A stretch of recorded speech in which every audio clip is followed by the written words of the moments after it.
आज हम इस वीडियो में हल करेंगे कक्षा 10th की प्रश्नावली 1.1 का प्रश्न नंबर 4।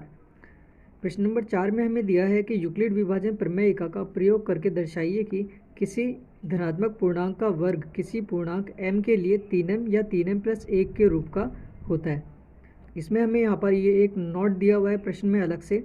ये नोट हमें इसलिए दिया है क्योंकि प्रश्नावली 1.1 में इस प्रश्न से पहले ऐसा कोई प्रश्न नहीं था जिसमें हमें इस तरह से क्वेश्चन को सॉल्व करना था। तो इसमें इन्होंने बताया कि आप इस प्रश्न को इस तरह से हल कर सकते हैं। तो यहाँ पे इन्होंने एक नोट दिया है, इसमें इन्होंने लिखा है कि यह मान लीजिए कि x कोई धनात्मक पूर्णांक है, तब यह 3q या 3q+1 या 3q+2 के रूप में लिखा जा सकता है। इसमें से प्रत्येक का वर्ग कीजिए और दर्शाइए कि इन वर्गों को 3m या 3m+1 के रूप में लिखा जा सकता है। यहाँ पर हमें वर्ग करना है। तो यहाँ हमें सबसे पहले कहा गया था कि हमें यूक्लिड विभाजन प्रमेय का प्रयोग करना है। तो यहाँ समझ लेते हैं। देखो, यूक्लिड विभाजन प्रमेय क्या होती है? a बराबर bq प्लस r होती है।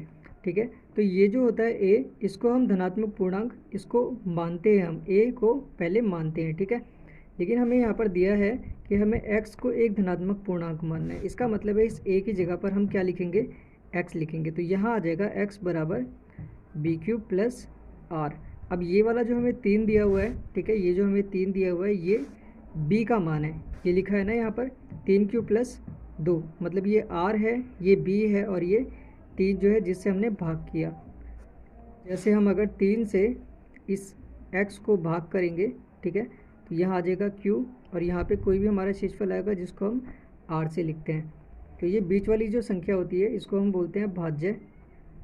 ठीक है, और जिससे हम भाग करते हैं इस संख्या को हम बोलते हैं भाजक, और जो हमारा आंसर आता है इसको हम बोलते हैं भागफल, और ये जो हमारा बचता है इसको हम बोलते हैं शेषफल। तब ये जो भाज्य होता है ये किसके बराबर होता है? भाजक गुणा भागफल प्लस शेषफल के बराबर होता है। ठीक है, तो ये हमारा क्या है? ये भाज्य है x। ठीक है, और भाजक हमारा यहाँ हो जाएगा 3, तो x बराबर हो जाएगा 3q। ठीक है, 3 की गुणा q से, 3 की गुणा q से प्लस r क्या है हमारा? शेषफल। ठीक है, प्लस r। तो इस प्रश्न के हिसाब से हमारी ये वाली इक्वेशन यहाँ पर बनेगी। ठीक है, क्योंकि यहाँ देखो लिखा हुआ है x को कोई धनात्मक पूर्णांक मानना है, तो इसको हम पहले एक धनात्मक पूर्णांक मानेंगे। फिर ये 3q या 3q+1 या 3q+2 के रूप में लिखा जा सकता है। जैसे ये लिखा है 3q+r का मान हम यहाँ पर कुछ भी रखेंगे, 1 2। ठीक है, तो अब देख लेते हैं इस प्रश्न को हमें लिखना कैसे है। तो सबसे पहले हमसे बोला गया है कि x को हमें धनात्मक पूर्णांक मानना है। ठीक है, तो हम यहाँ लिखेंगे माना x कोई धनात्मक पूर्णांक है, जैसे कि मैंने आपको बताया था जहाँ पर b क्या है? 3 है। ठीक है, जो भाजक है वो 3 है, तो जहाँ b बराबर 3 है। ठीक है, तो यहाँ पर हमें यूक्लिड की विभाजन प्रमेय का प्रयोग करना है, इसलिए हम लिखेंगे यूक्लिड विभाजन प्रमेयिका द्वारा। ठीक है, प्रमेयिका को आप प्रमेय भी बोल सकते हैं। क्या होती है? a बराबर bq प्लस r यूक्लिड की विभाजन प्रमेयिका होती है, जहाँ पर a को हमें x मानना है। ठीक है, और b की जगह हम लिखेंगे 3q प्लस r। अब यहाँ पर देखो, ये जो r का मान होता है ये हमेशा भाजक से छोटा होता है। r का मान कैसा होता है? या तो ये 0 के बराबर होता है, ठीक है, या तो ये 0 के बराबर होता है, और 0 से बड़ा होता है, और भाजक से हमेशा छोटा होता है। भाजक क्या है? 3 है। ठीक है, इससे हमेशा छोटा होगा, क्योंकि अगर छोटा नहीं होगा, अगर मान लो यहाँ 3 ही आ जाता है तो हम वापस से इसको भाग लगा देंगे। ये r का जो शेषफल का मान होता है ये हमेशा इस भाजक से छोटा होता है। इसका मतलब r का मान 0 हो सकता है, 0 से बड़ा हो सकता है, लेकिन हमेशा b से छोटा होगा। ठीक है, तो r के मान क्या क्या हो जाएंगे? 0 होगा, 1 होगा और 2 होगा। ये 3 मान r के आ जाएंगे। तो यहाँ पे हम लिखेंगे तब r के संभव मान r बराबर क्या हो सकते हैं? 0 1 और 2। अब ये हमारे जो r के मान आए हैं इनको हम इसमें रखेंगे। ठीक है, ये दूसरी वाली जो है इसमें रखेंगे, और फिर इसका हम वर्क करेंगे और चेक करेंगे कि ये 3m या फिर 3m+1 के रूप का है या नहीं है, जहाँ पे m कुछ भी संख्या आ सकती है। ठीक है, तो सबसे पहले रखेंगे हम r बराबर 0। ठीक है, r बराबर 0 रखने पर r बराबर 0 रखेंगे इसमें, तो ये हो जाएगा x बराबर 3q प्लस 0। तो x बराबर 3q लिख सकते हैं, क्योंकि 0 हम लिखते नहीं हैं।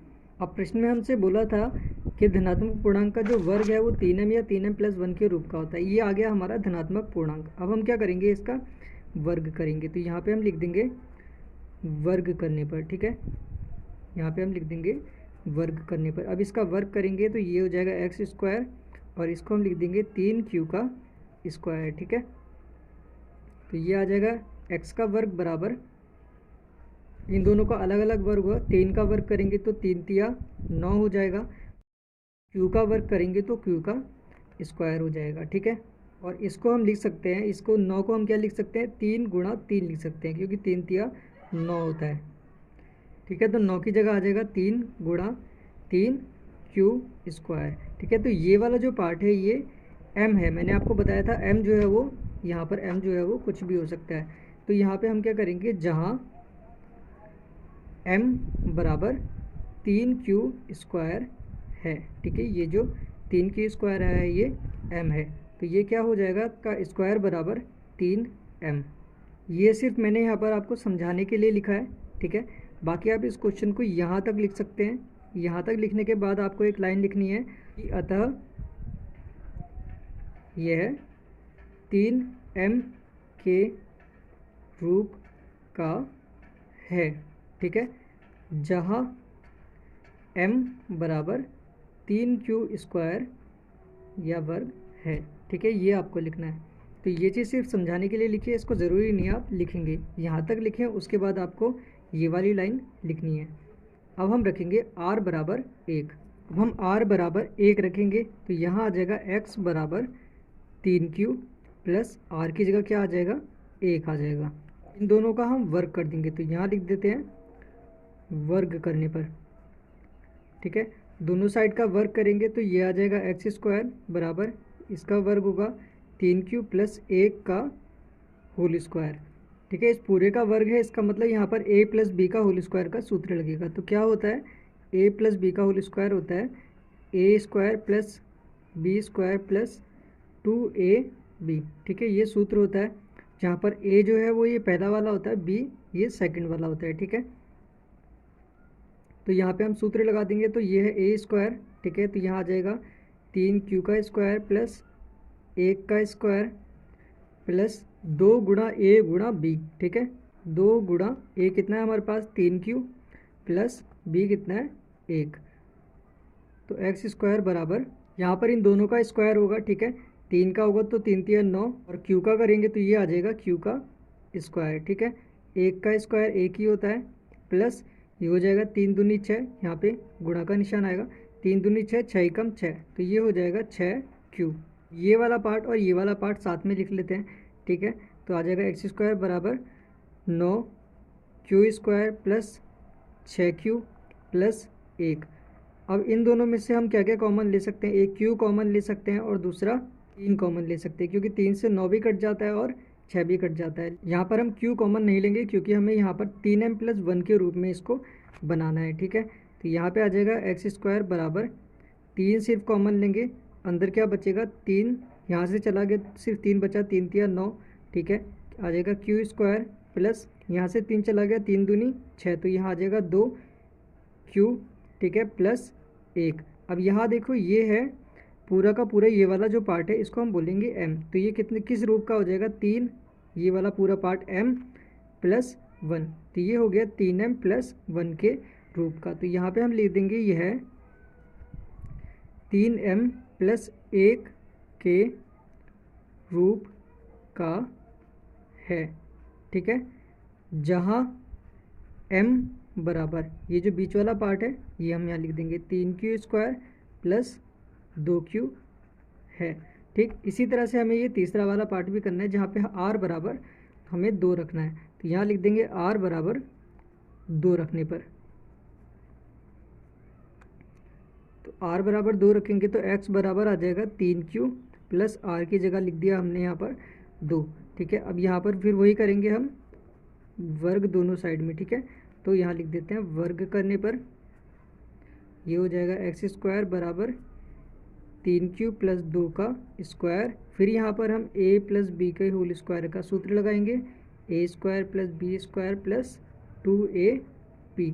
ठीक है, तो यहाँ पे आ जाएगा 3q का स्क्वायर प्लस 2 का स्क्वायर, ये b है। ठीक है, प्लस 2 गुणा a, ये वाला 3q। ठीक है, प्लस सॉरी यहाँ पे फिर से गुणा का निशान आएगा, फिर आ जाएगा यहाँ पर 2। ठीक है, 2ab। अब इसको थोड़ा सा हम इसे हल कर लेते हैं, जितना हम इसे सॉल्व कर सकते हैं उतना इसे सॉल्व करते हैं। ठीक है, तो ये यहाँ पर दोनों के साथ में स्क्वायर है, 3 तिया 9 हो जाएगा, और q का स्क्वायर करेंगे तो ये q का स्क्वायर हो जाएगा। ये हो जाएगा 2 दूनी 4 प्लस यहाँ पे हम गुणा करेंगे 3 दूनी 6, 6 दूनी 12, तो यहाँ हो जाएगा 12q। फिर हम यही करेंगे, ये वाला और ये वाला साथ में लिख लेते हैं, तो x का स्क्वायर बराबर 9q square plus 12q plus 4। अब देखो यहाँ से 3 कॉमन चला जाएगा क्योंकि ये 3 से कट जाता है, यहाँ से भी 3 कॉमन चला जाएगा क्योंकि ये भी 3 से कटता है, लेकिन यहाँ से 3 कॉमन नहीं जा पाएगा। तो हम क्या करेंगे, यहाँ पर ये जो 4 है इसको तोड़ लेंगे। ठीक है, तो यहाँ आ जाएगा 9q square plus 12q plus 4 को हम क्या लिख सकते हैं, 4 को हम लिख सकते हैं 3 प्लस 1, क्योंकि 3 प्लस 1 4 होता है। अब यहाँ से भी 3 कॉमन चला जाएगा, यहाँ से भी और यहाँ से भी। ठीक है, तो ये बराबर हो जाएगा 3 हमने यहाँ से कॉमन ले लिया, यहाँ से 3 चला गया तो 3 तिया 9 होता है, इसलिए 3 आ जाएगा। 3q स्क्वायर प्लस 3 चौक 12 होता है, इसलिए 4 आ जाएगा, 4q प्लस यहाँ पे 3 ही कम 3 होता है, इसलिए यहाँ 1 आ जाएगा, प्लस ये वाला जो 1 है ये ऐसे ही रहेगा। तो यहाँ पर ये फिर हो गया 3m प्लस 1 के रूप का, जहाँ पे m जो है वो ये वाला पार्ट आ जाएगा। ठीक है, इस वाले पार्ट को हम m बोलेंगे।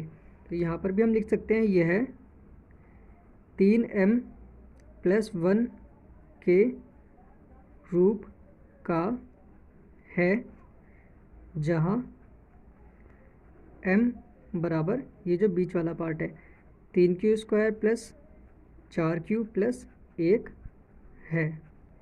तो यहाँ पे आप देख सकते हैं जब हमने r बराबर 0 रखा था तो वो 3m के रूप में आया था।